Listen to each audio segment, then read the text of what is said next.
Isang miyembro ng Communist Terrorist Group ang kusang nagbalik loob sa pamahalaan matapos ang ilang taong pakikibaka sa Barangay Garden, Arteche, Eastern Samar.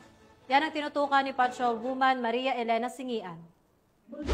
Nagbalik loob sa pamahalaan ng isang miyembro ng Communist Terrorist Group sa Barangay Garden, Arteche, Eastern Samar. Ang pagbabalik loob ay resulta ng matagumpay na panawagan at pagsisikap ng mga tauhan ng 801st Maneuver Company Regional Mobile Force Battalion 8 kasamang Provincial Intelligence Team Northern Samar at Regional Intelligence Unit 8. Samantala, nakatanggap naman ang nagbalik loob ng agarang tulong pinansyal at food packs mula sa mga kapulisan. Ang nasabing surrendery ay nasa kustodiya ng 801st Maneuver Company RMFB-8 para sa kanyang pagsasailalim sa programa ng ating gobyerno na Enhanced Comprehensive Local Integration Program o ECLIP. Muling hinimok ng pambansang pulisya ang iba pang mga miyembro at taga-suporta ng CTGs na iwaksina ang maling ideolohiya at magbalik loob sa ating gobyerno upang mamuhay ng payapa kasama ang kanilang mga mahal sa buhay. Mula dito sa Eastern Visayas, ako ang inyong PNN correspondent, Patrol Woman Singian, alagad ng batas, tagataguyod ng Balitang Pulis.